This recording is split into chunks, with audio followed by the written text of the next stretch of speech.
네, 반갑습니다. 이번 시간에는 85회 실무시험 풀어보겠습니다. 85회 폴더 클릭해서 텍스트 실행시켜 주시고요. 예 하고 수험번호 21 7개 이름, 본인 이름 쓰시고 설치 클릭하시고요. 그러면 85회가 실행이 되죠. 85회 문제 유형 B형이고 감독관 번호 3643입니다. 죄송합니다. B형 3643 엔터 누르면 바로 시작되죠. 보겠습니다. 실무로 바로 넘어가 보죠. 실무시험 언제나 그렇듯이 기초정보관리로 시작합니다. 영업부 휴게실에 사용할 음료 등 구입이 빈번하여 복리후생비 계정의 적유입을 하고자 한다. 다음 내용의 적유를 각각 작성하시오. 복리후생비, 영업부 휴게실 복리후생비는 800번대 복리후생비가 될 겁니다. 계정강화 및 적유 등록 클릭해서 800번대 복리후생비를 찾아보겠습니다. 800번대 복리후생비는 일단 811번의 복리후생비예요. 알고 있다면 811로 이렇게 바로 치면 바로 나오죠. 복리후생비. 모른다면 판관비, 여기 판관비 있죠. 판관비 클릭해서 복리후생비를 찾습니다. 판관비 복리후생비 여기 있죠. 811번. 이것도 안 된다. 그러면 컨트롤 F 눌러가지고 복리후생비 검색하면 나와요. 그렇게 찾으셔도 됩니다. 일단 찾았으니까 현금조교 9번에 휴게실 음료 및 차구입 현금조교 있고 9번 클릭 9 엔터 해가지고 휴게실 음료 및 차구입 엔터 하고요. 대체조교 3번 대체조교 3번에서 3 엔터 하고 휴게실 음료 구입 보통 인출 이렇게 하면 되는 거죠. 넘어갑니다. 2번입니다.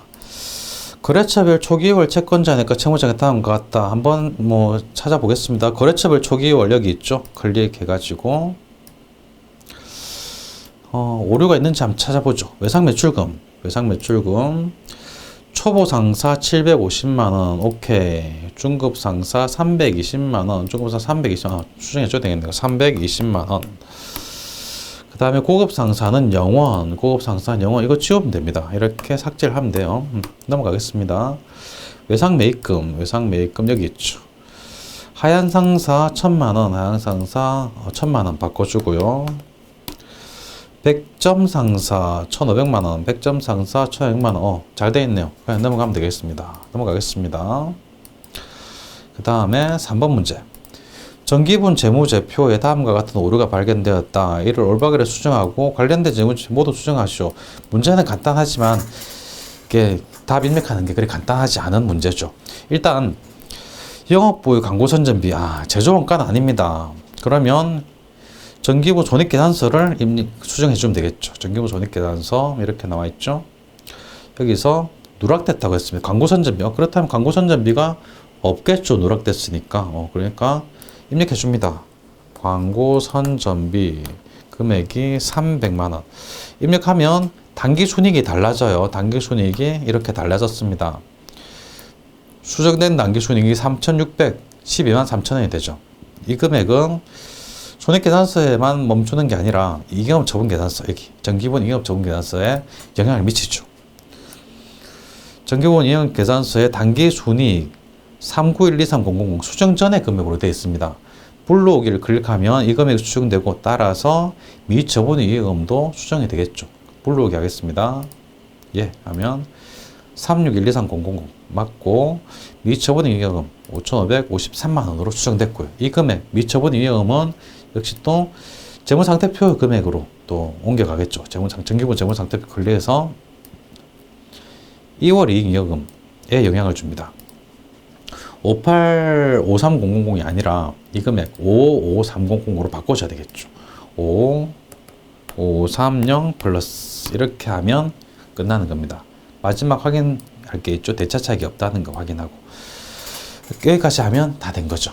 순서대로 재무제표의 순서대로 어떻게 변화되는지 처음에는 제조원가가 있다면 제조원가만 있어서 그 다음에 손익계산서, 이익금처분계산서, 마지막으로 재무상태표, 재손이제라는 거 넘어가겠습니다. 다음 문제 일반 전표 입력 문제입니다. 한번 입력해 보겠습니다. 1번 7월 7일 일반 전표 입력에서 7월 7일 문제 보죠.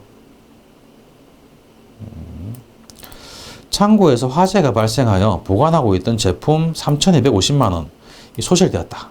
당사는 이와 관련된 보험에 가입되어 있지 않다. 그러면 전부 다 손해입니다. 그래서 재해 손실이라고 합니다. 차변의 재해 손실이죠. 차변의 재해 손실. 금액은 3,250만원.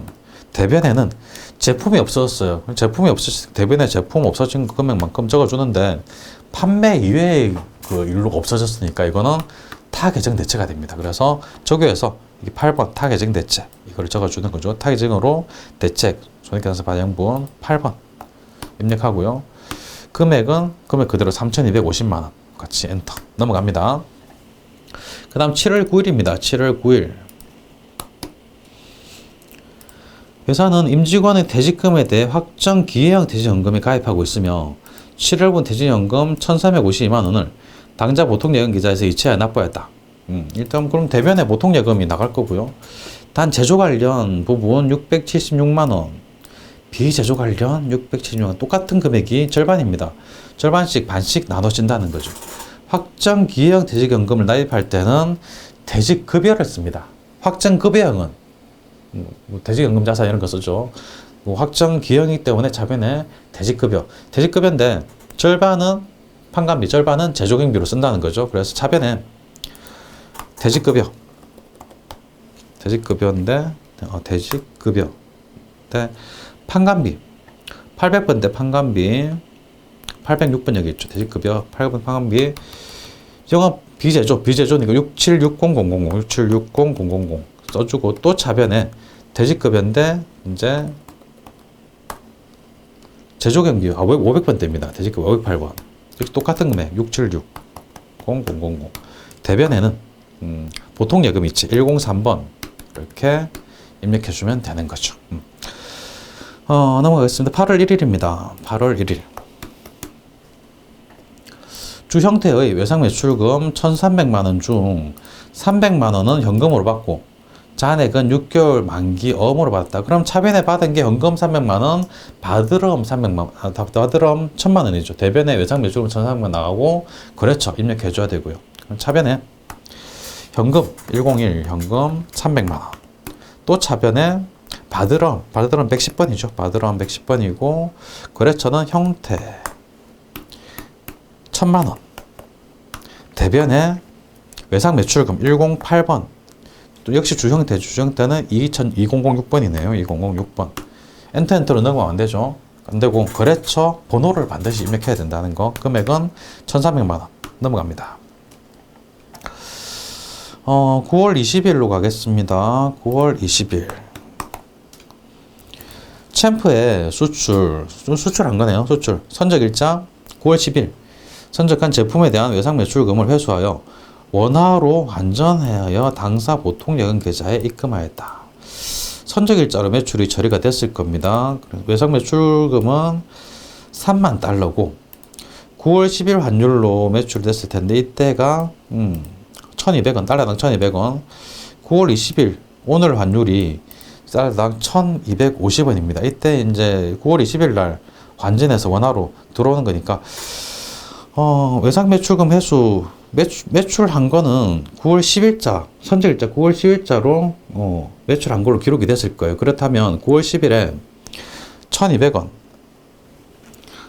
곱하기 3만 달러 하면 매출액이 360만 원 정도 되겠죠. 3만 달러 곱하기 1,200원 하면 3,600만 원. 0이 하나 들어간. 오케이. 3만 달러 곱하기 1,200원 하면 3,600만 원입니다. 3,600만 원으로 외상매출금으로 적혀 있었을 거예요. 그런데 이게 오늘 9월 20일 날 1,250원 환율로 받아가지고 환전해서 보통 예금 계좌에 들어갔다고 합니다. 그렇다면 1,250원 곱하기 3만 달러 해줘야 되겠죠. 1,250원 곱하기 3만 달러 하면 3,750만 원입니다. 3,750만 원. 외상매출금 받을 금액이 3,600만 원이었는데 환율이 달라짐으로 인해서 3,750만 원을 보통예금 계좌에 입금이 된 거죠. 일단 차변에 그럼 보통예금 3,750만 원, 대변에 외상매출금 3,600만 원 차이, 이 차이 150만 원 차이죠. 150만 원 지금 기말이 아니죠. 기중입니다. 현금 환전하는 순간이기 때문에 외환차익이 됩니다. 외환차익. 이익, 환율 때문에 이익을 보는 거죠. 외환차익. 그래서 차변에 보통예금 103번 차변에 103 보통예금 들어오는 게 3,750만 원. 대변에 외상매출금 받은 게 108번이죠. 108 외상매출금. 그랬죠. 챔프 C 하고 엔터 하면 챔프 외상매출금 원래 금액이 3,600만 원. 또 대변에 그럼 외환차익이다. 외환차익 화살표 150만 원 자동 입력 이렇게 되는 거죠. 역시 환율 문제가 나오면 좀 어렵긴 합니다. 어렵게 느껴지시는데 어쨌든 천천히 생각해 보시기 바랍니다. 10월 25일로 갑니다. 10월 25일 주한국통상의 주식 50주를 300만 원에 취득하고 대금은 보통예금을 이체하였다. 시장성이 있고 단기시장 목적이다. 그렇다면 단기매매증권이네요. 차변 단기매매증권 300만 원, 대변에 보통예금 300만 원. 차변에 단기매매증권 300만 원, 대변에 보통예금 103 300만 원. 넘어갑니다.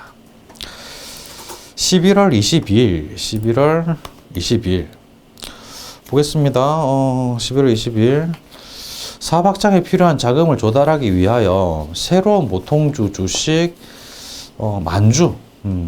만주를 주당 액면금액 5,000원, 주당 발행금액이 10,000원, 이걸 추가 발행하였으며 주식을 발행했어요. 그러면 자본금이 증가하는 거예요. 자본금이 증가하는 거는 액면금액으로 증가합니다. 그래서 대변에 만주 곱하기 액면 5,000 하니까 5천만 원, 대변에 자본금 5천만 원입니다.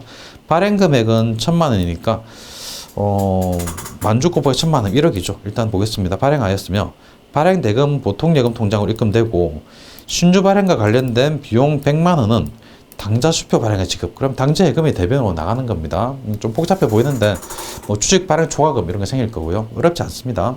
보겠습니다. 일단 보통예금에 들어오는 게 발행 금액이 들어오는 거니까 10,000원, 만주, 1억 원, 1억 원이 차변에 보통예금으로 들어오는 거죠. 차변에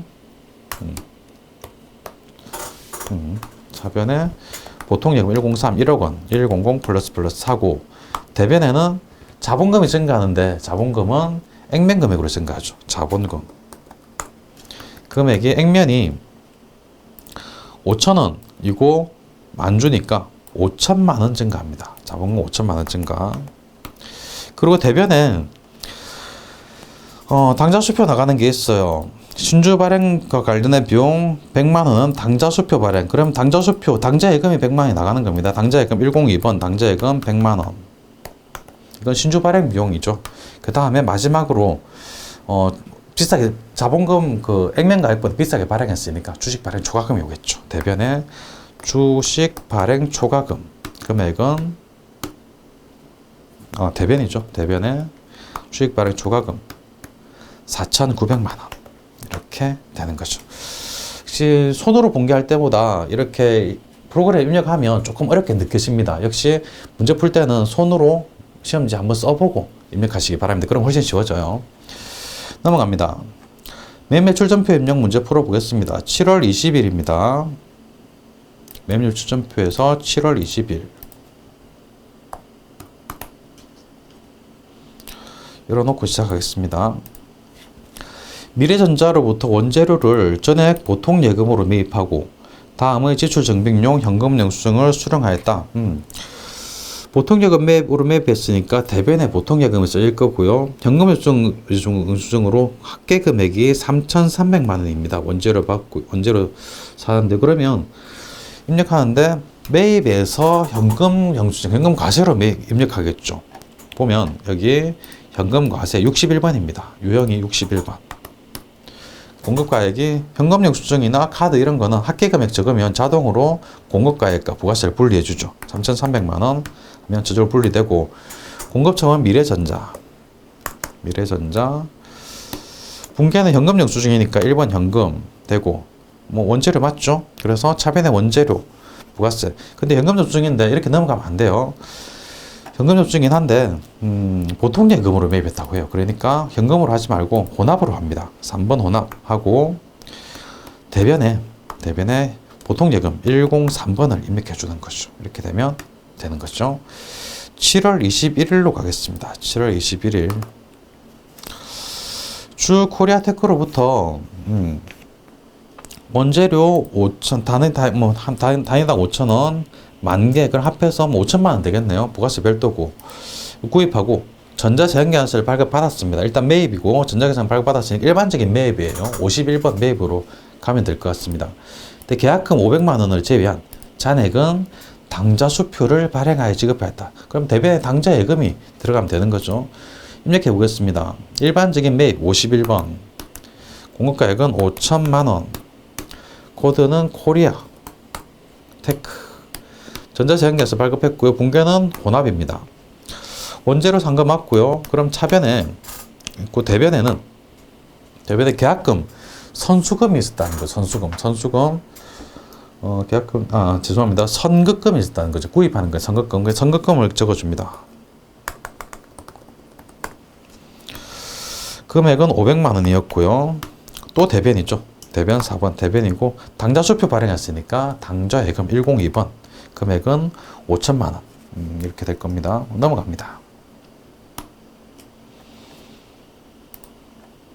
3번 보겠습니다. 9월 15일 비품으로 사용하던 목사기 취득가액 350만원, 처분시 감가 누계액이 215만원입니다. 이거를 사용하던 목사기니까 비품이었겠죠. 비품을 중고유통에 110만원 부가세 별도로 처분, 포함된 거 아니라는 거 별도라는 거 처분하고 전자제한계산서를 발급했습니다. 대금 중 60만원은 현금을 받고 잔액은 월 말에 받기로 하다. 오케이. 그렇다면 현금 받고 월 말에 받기로 했으니까 상거래가 아니니까 미수금이 될 겁니다. 입력해 보겠습니다. 일반적인 판매가 되고 그 다음에 비품을 판 거니까 제한계산서도 발급했으니까 일반적으로 판 거 10일 과세가 되겠죠. 10일 과세. 금액은 부가세 별도로 110만원. 그럼 부가세 11만원이고요. 거래처는 중고, 유통, 전자제한계산서 발급했고요. 분계는 혼합입니다. 혼합. 제품 매출한 게 아니고 대변에 제품 매출한 게 아니고 비품을 매출한 거죠. 그래서 대변에 비품이고 금액이 110만 원이 아닙니다. 비품 취득가액 350만 원으로 써줘야 되겠죠. 350만 원 비품 쓰고 차변에는 무조건 비품 팔았을 때 무조건 감가누계액이 오는 거죠. 감가상각 누계액인데 비품에 따른 감가상각 누계액 여기 있습니다. 213번 감가누계액이 215만 원 이렇게 써주고요. 그리고 또 현금 받은 게 있죠. 60만 원은 현금을 받았다고 했습니다. 그럼 차변에 현금 101 현금 받은 거 60만 원. 그리고 또 차변에 나머지는 외상 월말에 받기로 했어요. 외상 미수금이죠. 미수금 이렇게 금액은 자동으로 86만 원인데 이게 86만 원 받을 게 아니라 110만 원에 부가세 별도로 처분했다고 했으니까 110만 원 더하기 부가세 11만 원을 받아야 돼요. 110만 원 더하기 부가세 11만 원 받아야 되는데 현금 받은 게 60만 원 받았다고 했습니다. 빼기 60만 원 하면 받을 금액이 61만 원이 되는 겁니다. 그래서 미수금이 61만 원. 비로소 이제 마지막으로 처분 이익인지 처분 손실인지 밝혀낼 수 있죠. 보니까 이게 죄송합니다. 이게 딴 데로 넘어가 버렸네요. 여기서 차변합계가 336만 원, 대변합계가 361만 원. 차변이 더 모자라죠. 차변에 뭔가를 써줘야 된다. 처분 손실, 처분 이익, 처분 손실이겠죠. 차변에 비용을 쓰는 거니까. 차액을 보면 336만 원 빼기 361만 원 하면 차액이 25만 원 나와요. 처분 손실이 25만 원 나온다는 겁니다. 그래서 차변에 처분 손실 유형자산 처분 손실이죠. 970 여기 25만원 자동으로 들어가고 여기까지 하면 다 된 거죠. 매매 출전표에서 유형자산을 팔았을 때 저분이익, 저분손실을 구하는 이런 문제 자주 출제가 됩니다. 근데 그리 쉽지는 않죠. 나올 때마다 시험지에 적어서 이렇게 돼서 저분이익, 저분손실 되는구나 라는 걸 한번 적어보시면 그리 어렵지 않게 한번 이해가 되실 겁니다. 넘어가겠습니다. 4번 9월 23일이네요. 9월 23일 우송유통에 제품을 판매하고 다음과 같이 전자세 현계환수를 발급하였다. 판매, 전자세 발급했으니까 11번 매출로 가면 될 것 같습니다. 11번이고 다 대금 중 500만 원은 비례상사에서 발행한 어음으로 조치, 그럼 받을 어음이고 나머지는 다음 달에 받기로 했다. 외상 매출금이죠. 세현계환수를 보겠습니다.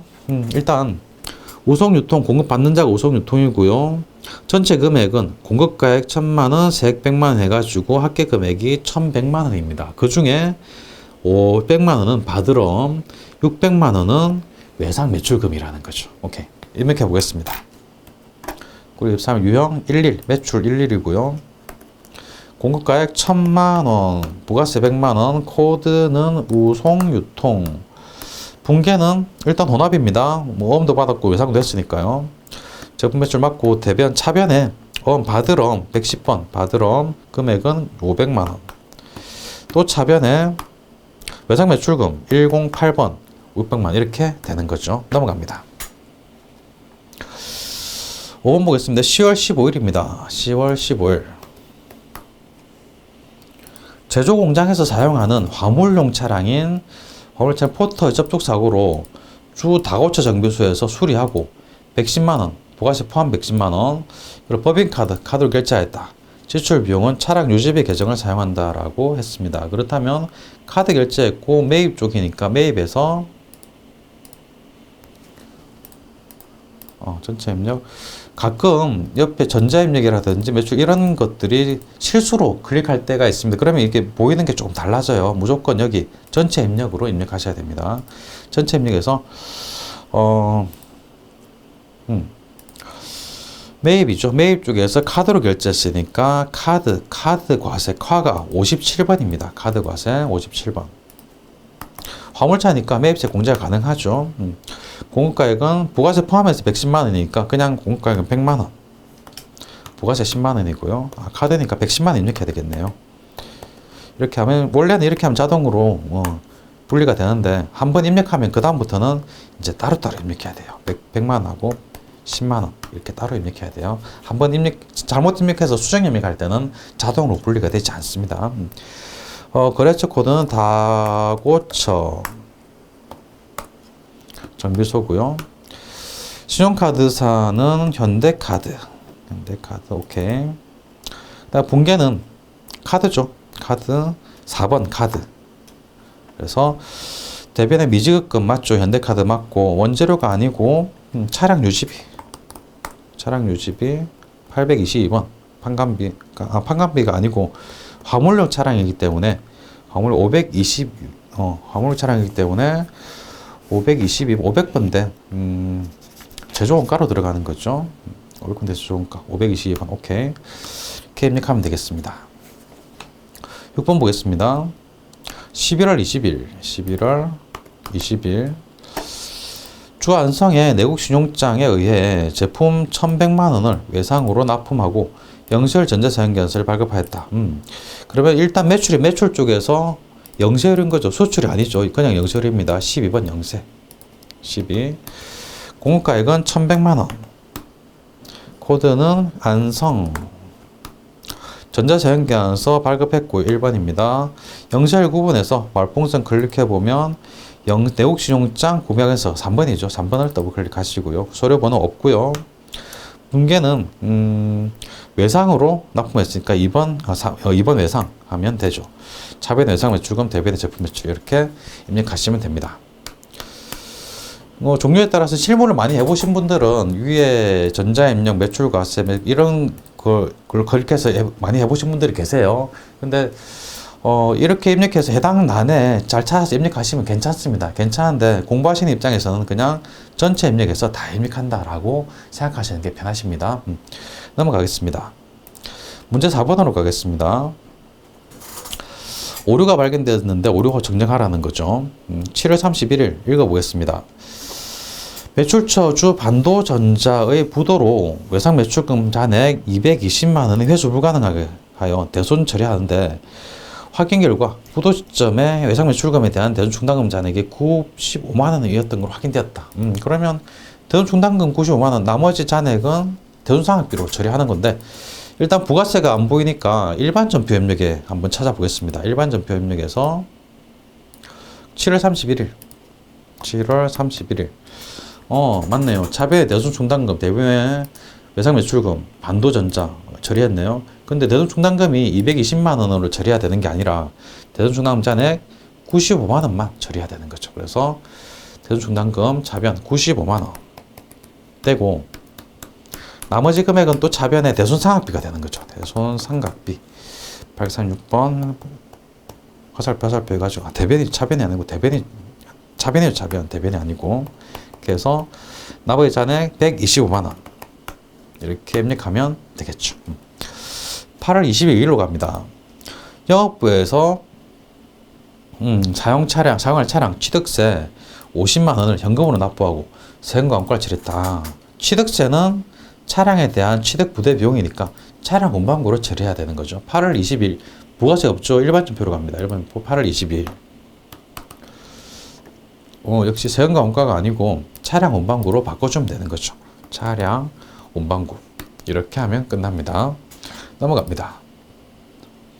결산 문제로 가겠습니다. 결산 문제는 일반 전표에 12월 31일로 맞춰두고요. 12월 31일 결산일 현재 영업부 건물의 화재 보험료 상세 내역이다 라고 되어 있습니다. 보죠. 보험기간은 7월 1일부터 올해가 지금 2019년 문제로 문제를 좀 실전처럼 풀고 있기 때문에 2019년으로 생각하시는 겁니다. 내년 6월 30일까지 1년입니다. 딱 1년 12달. 납부일은 9월 29년 7월 1일에 납부했고요. 납부할 때 보험료 판매별 관리비로 600만 원을 다 보험료로 계상을 했다는 겁니다. 장부에 계상했다는 거예요. 분계를 그렇게 했다는 거고 보험료는 전체 600만 원. 그래서 7월 1일 올해는 7, 8, 9, 10, 11씩 6개월만 해당이 되는데 6개월치만 보험료로 해야 되는데 전액 다 보험료. 절반이죠. 절반이니까 300만 원은 이거는 올해의 보험료가 아니고 내년의 보험료. 그래서 선급 비용으로 처리해야 되는 겁니다. 차변의 선급 비용, 대변의 보험료 써주는 거죠. 차변의 선급 비용 300만 원. 대변의 보험료. 보험료인데 영업부 건물이기 때문에 800번대 이렇게 입력하면 되는 거죠. 2번입니다. 당사는 일반기업회 기준에 의하여 대지급의 충당부채를 설정하고 있으며 관련 자료는 다음과 같다 해가지고 생산부와 영업부 나눠가지고 대지급의 충당부채에 대한 이런 설명을 해놓고 있습니다. 문제 그리 쉽지는 않습니다만 천천히 보겠습니다. 생산부입니다. 생산부는 일단 대지급여가 500번대가 되었고요. 기초금액이 2천만 원인데 단기 중에 800만 원이 감소했어요. 그렇다면 남아있는 게 1200만 원이 남아있습니다. 그런데 대지급 주객이 2200만 원이에요. 차이가 1000만 원이죠. 1000만 원만큼 대기업 충당금을 더 인식해라. 그런 이야기고요. 영업부에서는 기초금액이 1700만 원인데 700만 원 감소했어요. 그렇다면 남아있는 게 1000만 원이죠.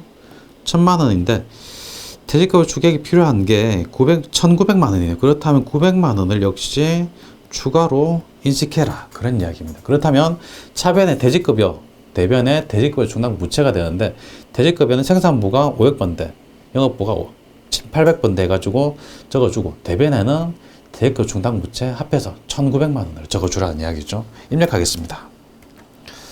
차변의 대지급여 500번대 508번 금액은 1000만 원이 더 필요했죠. 1000만 원. 또 차변의 대지급여. 대지급여 이번엔 800번대입니다. 800번대 대지급여 806번이네요. 900만 원. 대변에는 대지급여 충당부채. 충당부채 여기 있죠. 1900만 원 이렇게 적어주면 됩니다. 역시 또 결산자료 입력에 가서 입력해도 괜찮습니다. 편하시도록 하시기 바랍니다. 3번 보겠습니다. 결산이 현재 다음과 같이 제조 원가에 반영할 감가상각비를 계산하고자 한다. 제조 원가입니다. 500번대로 들어가야 되고요. 감가상각비가 건물 850만원, 기계장치 370만원, 차량 운반권 120만원 다 합해봅니다. 850만원, 370만원, 그 다음에 120만원 다 합하면 1340만원이 되죠. 차변의 감가상각비 합해서 1340만원. 차변의 감가상각비 500번대 감가상각비 1340만원. 대변에는 감가상각 누계액이죠. 누계액. 건물에 대한 거 여기 있죠. 건물에 대한 게 850만원. 또 대변에 기계장치에 대한 감가상각 누계액. 기계장치 여기 있죠. 207번 금액이 370만원. 또 대변이죠. 감가상각 누계액인데 차량 운반구에 관한 거 여기 있네요. 209번 120만원. 이렇게 입력하셔도 되고, 또는 역시 결산자료 입력 메뉴에서 1월부터 12월까지 해가지고 거기 입력하고 나올 때 전표 추가 눌러도 괜찮습니다. 넘어가겠습니다. 문제 6번 조회해서 입력하는 문제죠. 2019년 상반기 1월부터 6월까지 중 접대비가 가장 많이 발생한 월을 구하라고 합니다. 계정 과목이 있고 그 다음에 월별로 비교해라. 그럼 정계정 원장이죠. 정계정 원장 1월부터 6월까지 1월 1일부터 6월 30일까지 계정 과목은 판매감비 중에 접대비 800번대 접대비죠. 813 월별로 잘 정리가 되어 있죠. 가장 많이 발생한 월 3,345만원 5월달이 가장 많이 발생했네요. 그러면 월만 조회하라고 했으니까 5월달이다. 5월로 써놓고 넘어갑니다. 2번 보겠습니다. 5월 한 달 동안 우송유통에 외상 매입금을 결제 지급한 금액은 얼마인가? 5월이라는 기간도 주어졌고 거래처도 주어졌고요. 계정 과목도 주어졌으니까 여기에 대해서는 거래처 원장을 들어가 보면 될 것 같습니다. 거래처 원장 클릭. 5월 한 달 동안 5월 1일부터 5월 31일까지 계정 과목 외상 매입금 251번일 겁니다. 오케이. 거래처는 우송유통 F2 눌러서 우송유통 통은 2021이네요. 2021. 오케이. 이렇게 하면 되는 거죠. 외상 매입금을 지급했다. 외상 매입금은 부채인데 부채를 지급하면 감소하죠. 부채의 감소는 차변 18753,000 이 금액을 조회하면 됩니다. 1875만 3천원 적어놓고 넘어갑니다. 1875만 3천원. 오케이. 3번입니다. 2019년 제1기 확정진구 기간 4월부터 6월까지 동안 주덕수상사로 발행한 매출 사용계산서와 매수와 공급가액. 사용계산서의 매수를 물어본다면 세금계산서 합계표를 들어가야 돼요. 위에 부가치 탭을 클릭하고 두 번째 세금계산서 합계표를 클릭해서 4월부터 6월까지 정기신고 클릭 엔터하면 세금계산서가 나오는데요. 매출 세금계산서니까 매입 매출이 있는데 매출로 잘 돼 있고요. 다음에 덕수상사 이게 있죠. 다음 달 10일까지 전자부 일반적인 거고 시기가 지난 거 있고 전체 데이터 있는데 전체 데이터로 보시는 게 좋습니다. 왜냐하면 과세기간 종료일 이후로 발급된 게 간혹 있을 수가 있어요. 그러니까 전체 데이터 합계된 데이터로 보시는 게 좋습니다. 덕수상사고 매수는 8매 매수 8매고 전체 공급가액이 있죠. 공급가액이 3,400만원 3,400만원 이렇게 적어두고 넘어갑니다. 이런 문제 답안 작성 클릭해가지고 이런 문제 풀고 나서 바로 입력해 주시고요. 요 문제 답 입력해 주시고 한번 닫아 놓고 확인하고 실험 문제 막 풀고 나서 이제 이런 문제 답안 작성 다시 클릭해가지고 금방 조회한 문제 답안을 쓰는 거죠. 1번은 5월 2번 답은 1875만 3천원 1875만 3천원 3번 답은 8매 금액은 3,400만원 이렇게 입력하면 끝납니다. 닫기 클릭하고 확인 누르고 마지막으로 답안 저장 클릭하고 또 확인 누르고 USB 빼서 제출하면 되죠. 여기까지 하겠습니다. 수고하셨습니다.